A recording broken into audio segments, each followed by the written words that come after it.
हाय। तो आज हम पढ़ने वाले हैं ऊप्स। देखते हैं ऊप्स होता क्या है। ऊप्स में आपका जो आता है ऑब्जेक्ट ओरिएंटेड प्रोग्रामिंग लैंग्वेजेस आती हैं। जो भी लैंग्वेजेस ऊप्स के कंसेप्ट को फॉलो करती हैं उनको हम ऊप्स लैंग्वेजेस बोलते हैं। जो सिंपल मतलब ऑब्जेक्ट ओरिएंटेड प्रोग्रामिंग। ओके।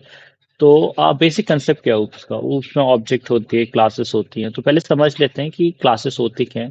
जैसे अभी तक हम नॉर्मल फंक्शन हमने पढ़े थे लास्ट क्लास में, तो उसमें क्या है कि हम डेफ कीवर्ड का यूज करते थे और फंक्शन बनाते थे। राइट। अब हम एक तरह से कोड को ऑर्गेनाइज कर रहे हैं। ऊप्स की जरूरत क्या है? ऊप्स की इसलिए जरूरत है ताकि हम कोड को अच्छे से ऑर्गेनाइज कर सकें। कौन सी चीज किस एक्सेस हमें कौन सी चीज को कितना देना है, कौन सा वेरिएबल कहाँ एक्सेस करना है, वो सारी चीजें हम कर सके तो हम ऊप्स के कंसेप्ट से बहुत इजीली कर पाते हैं। ठीक है। और ऊप्स में मल्टीपल कंसेप्ट्स आ जाते हैं, जैसे इनहेरिटेंस हो गया, पॉलीमॉर्फिज्म हो गया, या आपका डेटा एब्स्ट्रैक्शन हो गया, इनकैप्सुलेशन हो गया। तो वो सारे कंसेप्ट भी हम आज कवर करेंगे। तो सबसे पहले सबसे बेसिक में जाते हैं कि ऊप्स में क्लास कैसे बनाते हैं। तो क्लास के लिए हम एक क्लास कीवर्ड का यूज करते हैं, class, and will write the class name. Like will create a class calculator. Okay. So अब इसके क्लास के अंदर हमारा एक मेथड होता है, मेथड नहीं, आपका एक कंस्ट्रक्टर होता है, जो आपका होता है इनिट कंस्ट्रक्टर। ये होता है आपका इनिट कंस्ट्रक्टर। ठीक है। तो जो आपका इनिट कंस्ट्रक्टर होता है, पहले तो समझ लेते हैं कंस्ट्रक्टर होता क्या है। कंस्ट्रक्टर में हम जो भी वैल्यूज मांगते हैं वो एक तरह से ना, कंस्ट्रक्टर एक तरह से वो है जो सिर्फ वैल्यूज पास कराता है। जब हम ऑब्जेक्ट बनाएंगे क्लास का, अब ऑब्जेक्ट क्या होता है आपको पता नहीं है। अभी मैं एक्सप्लेन करूंगा कि ऑब्जेक्ट क्या है। हर क्लास का अपना एक ऑब्जेक्ट हो सकता है। कि एक क्लास है, क्लास एक ब्लूप्रिंट है। कि जैसे कोई कार है, जैसे सपोज आपने क्लास बनाई कार। ठीक है। तो उस क्लास में क्या है आपको पता है कि हर क्लास पे हर कार में चार टायर होंगे। ठीक है। एक स्टेयरिंग होगी, एक्सलेटर होगा, ब्रेक होगा। तो वो जो प्रॉपर्टीज है आपने क्लास के अंदर कर दी। ऑब्जेक्ट क्या हो सकता है? ऑब्जेक्ट आपकी फरारी हो सकती है। फरारी भी कार है, बट उसमें एक अपना आप में खुद की कुछ प्रॉपर्टीज है। कि हाँ, मेरा कलर ये है, ये टॉप स्पीड है, एंड ऑल दोस थिंग्स। तो हर ऑब्जेक्ट की कुछ अपनी प्रॉपर्टीज हो जाती है। तो वो चीज है जो हम ऑब्जेक्ट से डिफाइन करते हैं। ठीक है। अब मैं जरा इनिट कंस्ट्रक्टर समझा रहा था, तो पहले वो समझ लेते हैं कि जब हम इनिट कंस्ट्रक्टर से किसी वैल्यू को इनिशियलाइज करते हैं, यानी कि यूजर से लेते हैं। कि जब ऑब्जेक्ट क्रिएट हो रहा हो उस टाइम पे हम चाहते हैं कि वैल्यूज पास हो, तो हम इनिट कंस्ट्रक्टर के थ्रू करते हैं। ठीक है। अब जैसे वैसे तो कैलकुलेटर है, लेकिन हाँ, तो अगर हमें ए ले लेते हैं हम और इसमें बी ले लेते हैं। ठीक है। तो हम दो पैरामीटर ले रहे हैं। अब सेल्फ क्या है वो भी बताऊंगा मैं अभी। Self dot a is equals to ए।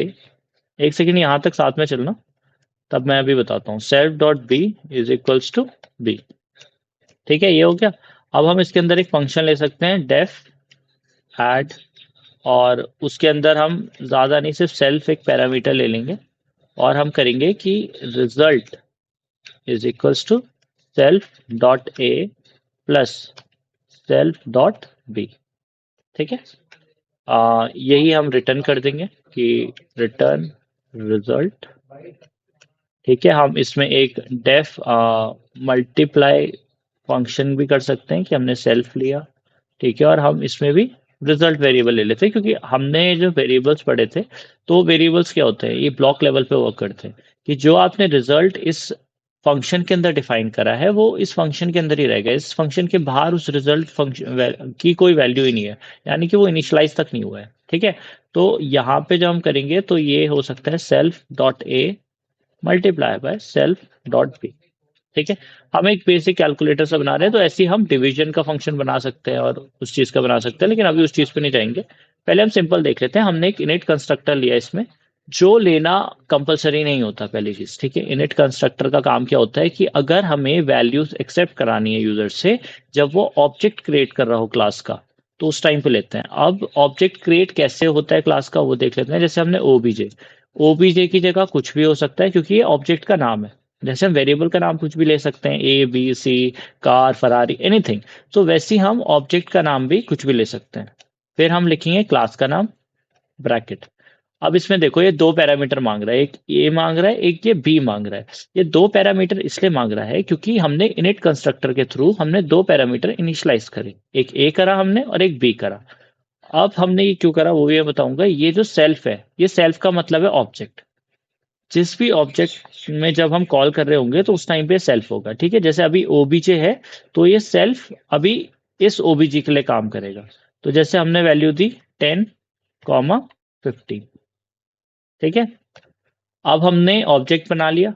अब ऑब्जेक्ट जब हम बना दिया है तो अब हमने क्या देखा था, लास्ट क्लास में हमने देखा था जब भी कोई फंक्शन रिटर्न करता है, जैसे इस फंक्शन इसमें ये रिटर्न कर रहा है रिजल्ट इसमें भी। ठीक है, जब भी कोई फंक्शन रिटर्न करता है तो हमें उस वैल्यू को किसी के अंदर स्टोर कराना होता है।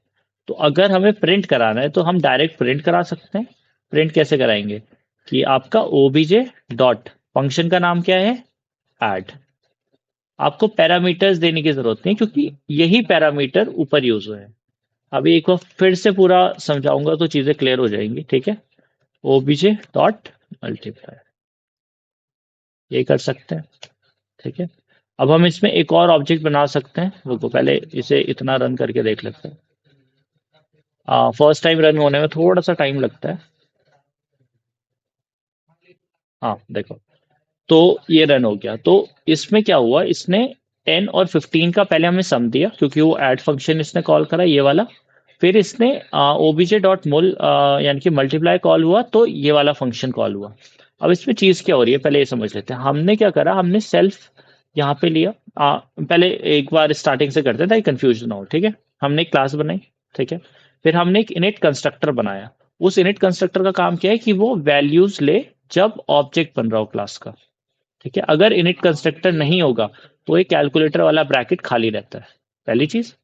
फिर उसके बाद हमने एक ऐड फंक्शन बनाया और उसके अंदर हमने सेल्फ ले लिया। तो अब क्या हुआ, ये सेल्फ फंक्शन हो गया। यानी कि ये वाला मेथड अब ये सारी वैल्यूज एक्सेस कर सकता है जो सेल्फ के अंदर है ना। वैसे क्या होता है कि जिस वेरिएबल के अंदर वैल्यू होती है, मतलब जिस जैसे रिजल्ट इसके अंदर है तो वो रिजल्ट इसके अंदर एक्सेस नहीं हो सकता।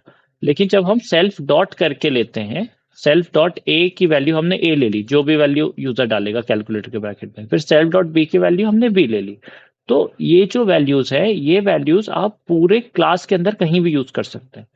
बस आपको फंक्शन, जिस फंक्शन के अंदर या जिस मेथड के अंदर आप यूज कर रहे होंगे, आपको उसके ब्रैकेट में सेल्फ देना होगा। उसके साथ आप और कितने ही पैरामीटर कॉमा लगा के ले सकते हैं, लेकिन एक सेल्फ पैरामीटर रहता है।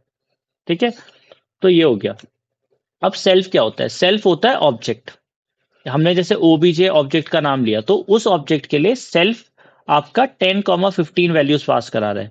लेकिन अगर मैं यहाँ OBJ2 बना दूं और उसमें भी कैलकुलेटर ब्रैकेट, अब इसमें मैं करूं 5, 10, ये दो वैल्यूज पास करूं और फिर प्रिंट करूं कि आपका OBJ2 dot add print OBJ2 dot multiply आपका। ठीक है, तो जब ये आपका हो रहा है तो ये देखिए 15 और 50 भी आ गया आपका। तो इसने मल्टीप्लाई भी दे दिया आपको और एडिशन भी दे दिया। तो हो क्या रहा है, हर ऑब्जेक्ट के लिए सेल्फ डिफरेंट होता है। यानी कि सेल्फ का मतलब ही ये है, जो ऑब्जेक्ट है वही सेल्फ है। ठीक है, तो जब हम ऑब्जेक्ट डॉट फंक्शन का नाम लिखते हैं तो हम उस फंक्शन को एक्सेस कर पाते हैं। जब हम ऑब्जेक्ट डॉट किसी वेरिएबल का नाम लिखते हैं तो हम उस वेरिएबल को भी एक्सेस कर पाते हैं। जैसे आपका OBJ2 डॉट ए है। ठीक है, जस्ट सपोज, तो हम इसे देखो, ए की वैल्यू कितनी थी, 5 थी, तो हम उसको भी एक्सेस कर पाएंगे। तो हम ऑब्जेक्ट के थ्रू क्लास के अंदर कोई भी वेरिएबल है या कोई भी फंक्शन है या मेथड है, हम उसको एक्सेस कर सकते हैं। ठीक है, तो इसलिए ऑब्जेक्ट बनता है। अब ये चीज तो हो गई आपका बेसिक की क्लास कैसे बनती है, उसका ऑब्जेक्ट कैसे बनता है, ये तो बेसिक हो गई। अब हम उसके अंदर देखेंगे कि जो 4 पिलर है आपके ऊप्स के, एक डेटा एब्स्ट्रैक्शन हो गया, इनकैप्सुलेशन हो गया, इनहेरिटेंस हो गया, वो वन बाय वन हम देखते हैं कि क्या होता है।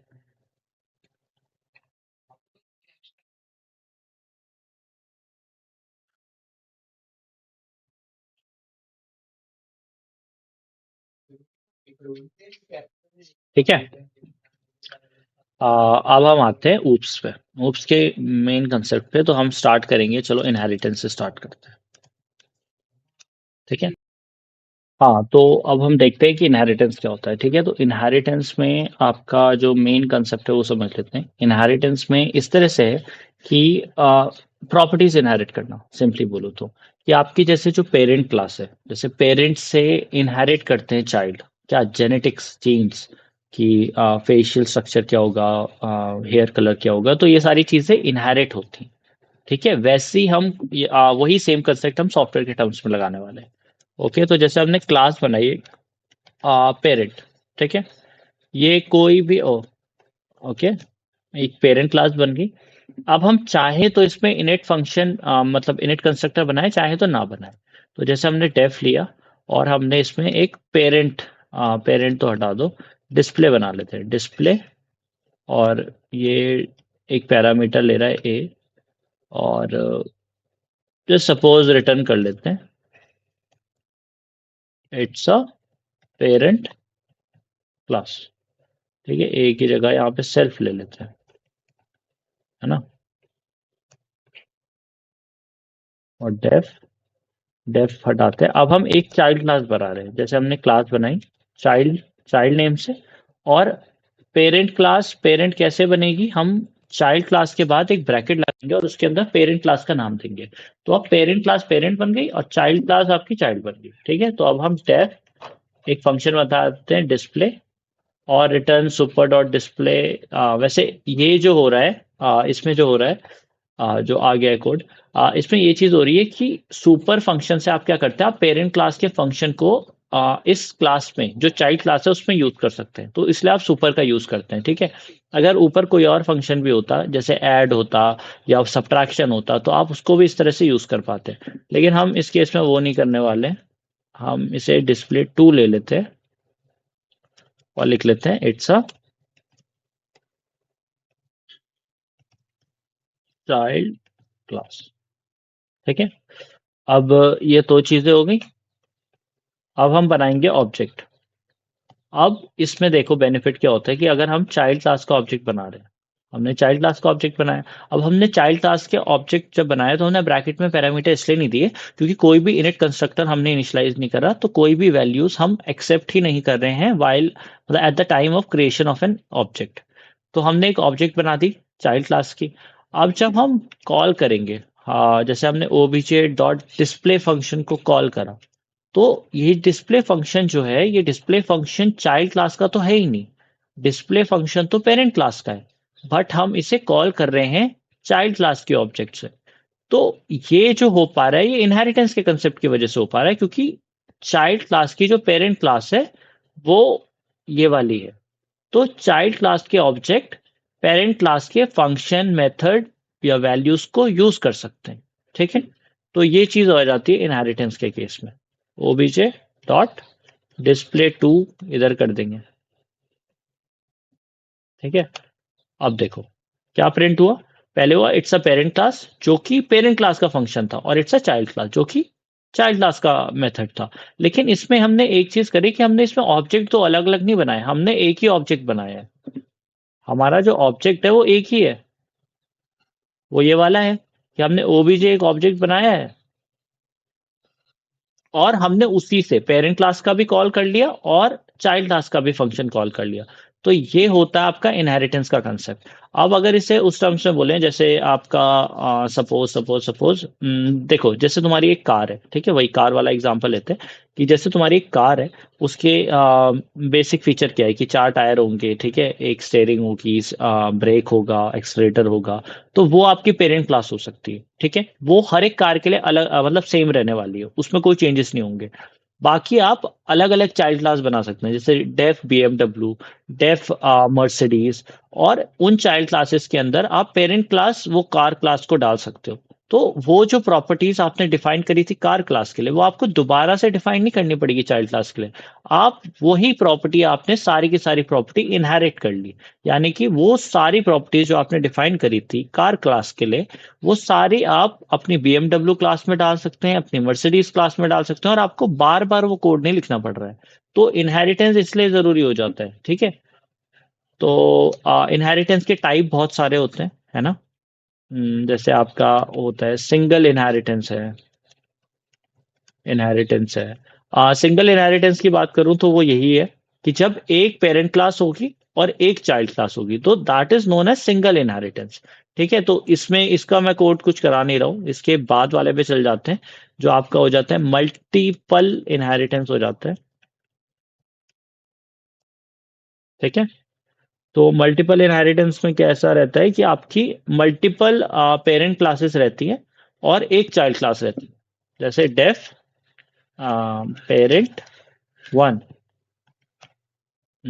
ओ sorry sorry sorry sorry sorry, class class class class parent one. इसके अंदर हम डेफ ले लेंगे, डिस्प्ले ही कर रहे हैं क्योंकि अभी सिंपल कर रहे हैं। इसमें हम करेंगे प्रोग्राम्स वगैरह भी करेंगे इसके ऊपर। तो जैसे सेल्फ हो गया और ये रिटर्न कर रहा है, या रिटर्न छोड़ो, आप अब प्रिंट का यूज करो। ठीक है, इट्स पेरेंट वन। ठीक है, फिर हमारा एक और क्लास हो सकती है, क्लास पेरेंट टू। ठीक है, अब ये जो पेरेंट टू है इसके अंदर भी हमने एक डिस्प्ले बना दिया, डिस्प्ले टू टू। ठीक है, और ये आपका सेल्फ पैरामीटर ले रहा है। अब सेल्फ से क्या होता है ना, ऑब्जेक्ट ही सेल्फ है, मैंने वो आपको पहले ही बताया था। ठीक है, तो इसलिए हम सेल्फ ले रहे हैं। फिर हम इसमें कर देंगे print its its parent two. ठीक है, अब ये तो हो गए आपके पेरेंट क्लास। अब हम एक चाइल्ड क्लास बनाएंगे। ठीक है, अब चाइल्ड क्लास में हम अभी क्या कर रहे थे, हम पेरेंट वन लिख रहे थे, तो अब ये पेरेंट वन आपकी पेरेंट क्लास हो गई। अब हम इसी में कॉमा लगा के पेरेंट टू भी दे देंगे, तो अब ये दोनों क्लासेस इसकी पेरेंट क्लास बन जाएंगी। ठीक है, अब हम इसके अंदर डेफ चाइल्ड डिस्प्ले लिख देंगे, चाइल्ड डिस्प्ले फंक्शन हमने बनाया जिसके अंदर एक सेल्फ पैरामीटर है और उसमें हम प्रिंट कर दे रहे हैं इट्स अ चाइल्ड क्लास। ठीक है, अब फिर से हम वही वही सेम चीज करेंगे, हम एक ऑब्जेक्ट बनाएंगे, किसका, चाइल्ड क्लास का ऑब्जेक्ट बनाएंगे। और अगर वो पेरेंट क्लास है इस चाइल्ड क्लास की, तो इसी क्लास के ऑब्जेक्ट से उसके फंक्शन भी हम कॉल कर पाएंगे, है ना। तो हम एक चाइल्ड क्लास का ऑब्जेक्ट बना रहे हैं, हमने बना दिया। अब हमें हमने अंदर प्रिंट स्टेटमेंट की यूज करा है, तो हमें बार बार प्रिंट स्टेटमेंट का यूज करने की जरूरत ही नहीं है। अब हम सीधा ओबीजे डॉट डिस्प्ले कॉल कर देंगे, फिर OBJ dot display two call कर देंगे। ठीक है, फिर हम ओबीजे डॉट चाइल्ड डिस्प्ले भी कॉल कर देंगे। ठीक है, और जब हम इन तीनों को कॉल करेंगे तो it's a parent one, it's a parent two, it's a child class, तो ये तीनों चीजें वर्क कर गई। तो इसमें क्या हुआ, इसमें आपके दो पेरेंट है, यानी कि मल्टीपल पेरेंट्स है और एक चाइल्ड क्लास है।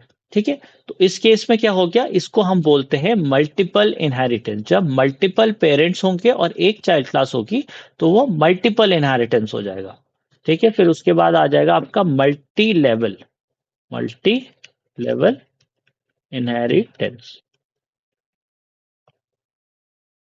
ठीक है, अब मल्टी लेवल इनहेरिटेंस में क्या होता है कि आपने देखो, आपकी एक पेरेंट क्लास आएगी, फिर एक चाइल्ड क्लास आएगी, फिर एक ग्रैंड चाइल्ड क्लास आएगी। ठीक है, तो अब इसमें जैसे आपका ये क्लास है पेरेंट, ठीक है, आपने एक पेरेंट क्लास बनाई। ओके, आपने उसमें डिस्प्ले रखा, एक फंक्शन। ठीक है, एक पैरामीटर हमने सेल्फ रख लिया। अब अभी हम इनिट का इसलिए इस्तेमाल नहीं कर रहे हैं ताकि, वरना ये वीडियो बहुत लंबी हो जाएगी अगर हम उस तरह से करेंगे तो। ठीक है, तो हम क्वेश्चन प्रैक्टिस करेंगे, इनहेरिटेंस के हो गए या फिर आपके लॉजिकल बिल्डिंग के हो गए। एक बार ये आपका जैसे ये ऊप्स का जो मेन कंसेप्ट है, अगर आपको वो चीज समझ आ गई तो आप प्रोग्राम समझ पाओगे। अगर डायरेक्ट प्रोग्राम पे कूदोगे तो प्रोग्राम समझ नहीं आने वाले, है ना। तो जैसे आपने यहाँ प्रिंट कर दिया it's a parent parent class, right. ठीक है, तो ये पेरेंट हो गई, फिर क्लास बनाई आपने एक चाइल्ड क्लास। ठीक है, अब इतने तक तो आपको समझ आ ही रहा है क्योंकि ये अभी हमने करा है। ठीक है, अब आपने एक चाइल्ड क्लास बना दी जिसमें आपने पेरेंट दिया, राइट। अब जब आपने चाइल्ड क्लास बनाई तो आपने इसमें करा डिस्प्ले, सेल्फ नहीं होना था लेकिन इसे डिस्प्ले वन कर लेते हैं। ठीक है, या डिस्प्ले टू कर लेते हैं। ठीक है, तो इसमें आपका आ जाएगा print it's a child class. ठीक है, ये भी हो गया। अब हम करेंगे इसमें ग्रैंड चाइल्ड क्लास। जैसे ये आपका क्लास हुआ, आपने लिखा ग्रैंड चाइल्ड, और इसके अंदर चाइल्ड क्लास को आपने पेरेंट बना दिया। तो वही है, वही हायरार्की आ रही है आप, जैसे आपकी हम ह्यूमंस में आते हैं कि पहले आपके पेरेंट है, फिर चाइल्ड है, फिर ग्रैंड चाइल्ड है। तो उसी तरह से आपका आ रहा है ये डेफ डिस्प्ले। आपने 3 बनाया और उसमें आपने एक सेल्फ पैरामीटर दिया और आपने उसके अंदर प्रिंट कर दिया कि it's a grand child class. ठीक है,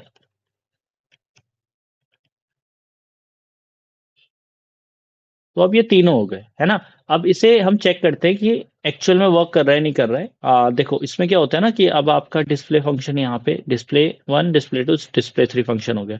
तो ये ग्रैंड चाइल्ड है, तो ये ग्रैंड चाइल्ड इसके भी सारे फंक्शन को एक्सेस कर पाएगा, इसके भी सारे फंक्शन को एक्सेस कर पाएगा, और जो सबसे ऊपर वाला पेरेंट है उसके भी सारे फंक्शंस को एक्सेस कर पाएगा। तो ग्रैंड चाइल्ड वो हो गया। जो चाइल्ड क्लास होगी वो सिर्फ पेरेंट क्लास के फंक्शन को एक्सेस कर पाएगी, और पेरेंट तो सिर्फ खुद को कर पाएगी। तो हम ऑब्जेक्ट अगर ग्रैंड चाइल्ड का बनाते हैं तो वो तीनों को एक्सेस कर पाएगा। चाइल्ड का बनाते हैं तो सिर्फ पेरेंट को एक्सेस कर पाएगा, और पेरेंट का बनाएंगे तो वो सिर्फ खुद को एक्सेस कर पाएगा। ठीक है, मतलब ऐसा है कि अगर आप किसी क्लास को ऑब्जेक्ट बना रहे हो तो एक तो वो खुद के सारे फंक्शन एक्सेस कर पाएगा और खुद की पेरेंट क्लास के सारे फंक्शन एक्सेस कर पाएगा। तो हम जैसे ये जो ऑब्जेक्ट का नाम है ना, ये हम कुछ भी ले सकते हैं। मैं ओबीजे ले रहा हूँ, आप कुछ भी ले सकते हो, है ना। ये चीज मैंने आपको बताई है। तो ये ग्रैंड चाइल्ड हो गया, पैरामीटर हमारा कोई है नहीं, तो क्योंकि हमने इनिट कंस्ट्रक्टर का यूज नहीं करा है इसलिए ये ग्रैंड चाइल्ड ब्रैकेट में खाली रह रहे हैं। तो जो भी वैल्यूज हम इनिट कंस्ट्रक्टर के थ्रू लेते हैं वो at the time of object creation हमें वैल्यूज पास करनी होती है। ठीक है, अब इसमें ओबीजे डॉट डिस्प्ले कॉल करेंगे। ठीक है, ओबीजे डॉट डिस्प्ले 2 कॉल करेंगे, फिर ओबीजे डॉट डिस्प्ले 3 भी कॉल करेंगे। ठीक है, अब हमने ये तीनों कॉल कर ली। अब इससे क्या हो, it's a parent class, it's a child class, it's a grand child class. Actual में जो ऑब्जेक्ट है वो ग्रैंड चाइल्ड का बनाया है, हमने ग्रैंड चाइल्ड क्लास का बनाया, लेकिन ग्रैंड चाइल्ड क्लास इसकी मतलब चाइल्ड क्लास इसके पेरेंट है, और चाइल्ड क्लास का पेरेंट पेरेंट है, तो वो पेरेंट क्लास के फंक्शन को भी एक्सेस कर पा रहा है, वो चाइल्ड क्लास के फंक्शन को भी एक्सेस कर पा रहा है, और वो ग्रैंड चाइल्ड क्लास के फंक्शन को भी एक्सेस कर पा रहा है। तो इसकी वजह से ये तीनों क्लास को एक्सेस कर पा रहा है, तो ये हो गया मल्टी लेवल इनहेरिटेंस।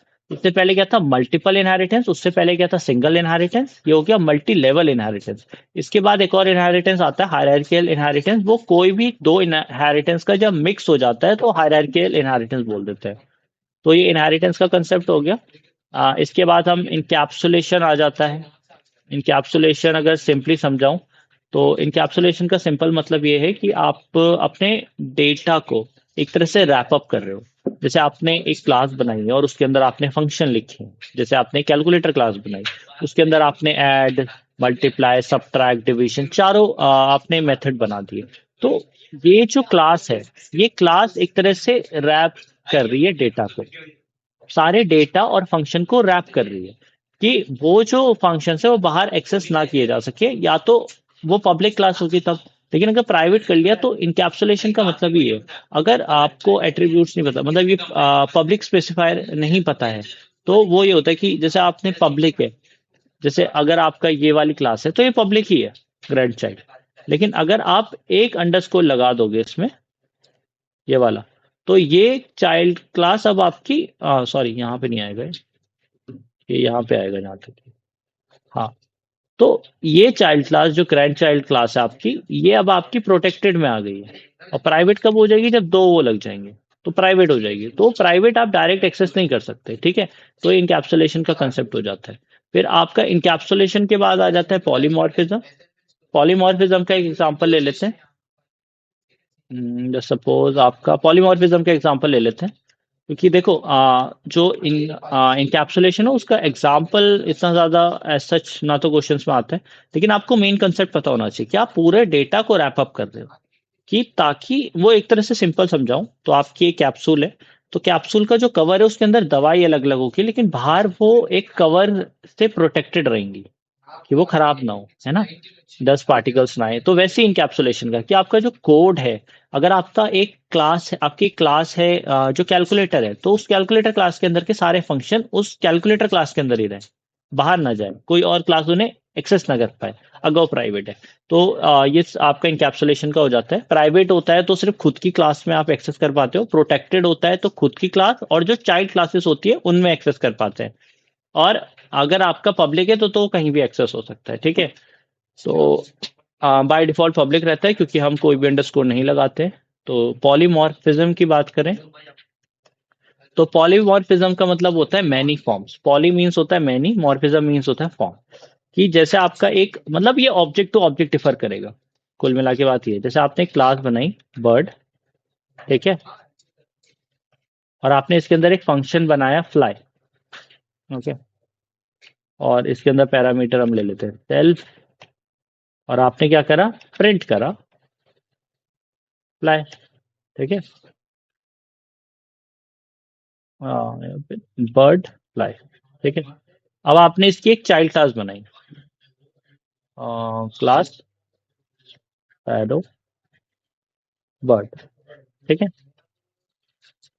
अब जब आपने इसकी एक चाइल्ड क्लास बनाई तो आपने एक फंक्शन बनाया सेम नेम से, जो ऊपर था सेल्फ, ठीक है। अब इसमें क्या होगा, जब आपने इसे प्रिंट करा, ठीक है, आपने इसका प्रिंट करा, तो आप लिख रहे हैं स्पैरो फ्लाई, बर्ड फ्लाई की जगह फ्लाई।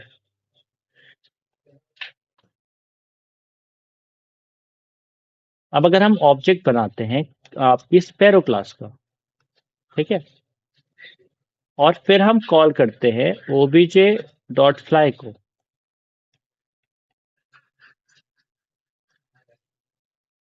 तो ये स्पैरो फ्लाई हुआ। क्योंकि ये होता है एमआरओ, एक ऑर्डर होता है कि आपका जो कोड होगा वो अगर सेम नेम के फंक्शन होंगे तो सबसे पहले वो चाइल्ड क्लास पे देखेगा, फिर वो ऊपर वाली क्लासेस पे जाता है। लेकिन अगर हम इसमें से इनहेरिटेंस का कंसेप्ट हटा दें, ठीक है, तो ये स्पैरो फ्लाई आ रहा है क्योंकि हमने स्पैरो क्लास का ऑब्जेक्ट बनाया। अगर हम इसका उल्टा कर दें, OBJ two is equals to bird, अगर हम बर्ड क्लास का ऑब्जेक्ट बनाए और फिर हम ओबीजे डॉट फ्लाई करें, तब भी ये यही आ रहा है क्या? ओके, नो नो नो, अच्छा हाँ, यहाँ पे ओबीजे डॉट, ठीक है, ठीक है। तो ये बर्ड फ्लाई हो गया। अब इसका हो क्या रहा है, इनकैप्स मतलब पॉलीमॉर्फिज्म का मतलब होता है कि हम सेम फंक्शन को अलग अलग तरीके से यूज कर रहे हैं। क्योंकि जैसे इसमें स्पैरो फ्लाई आया है, इसमें बर्ड फ्लाई आया है, तो हमने वो ऑब्जेक्ट पे डिफर करेगा, तो इसी को पॉलीमॉर्फिज्म बोलते हैं। वो ऑब्जेक्ट पे डिफर करने वाला है कि ऑब्जेक्ट अगर स्पैरो क्लास का है तो वो इस वाले फ्लाई फंक्शन को कॉल करेगा, ऑब्जेक्ट अगर बर्ड क्लास का है तो वो इस वाले फंक्शन को कॉल करेगा। तो इस तरह से आपका ये पॉलीमॉर्फिज्म का कंसेप्ट हो गया। अब लास्ट कंसेप्ट बचता है, वो है आपका डेटा एब्स्ट्रैक्शन, जो कि काफी इंपॉर्टेंट है टू बी ऑनेस्ट, क्योंकि मैक्सिमम बच्चों को यही नहीं पता होता है। अब पहले तो इसमें आ जाता है आपका फ्रॉम एबी से ABC import capital A B C, फिर आता है आपका comma abstract method, right, abstract method. अब ये होता क्या है पहले मैं बता देता हूँ। जैसे आपका इसमें एबीसी है,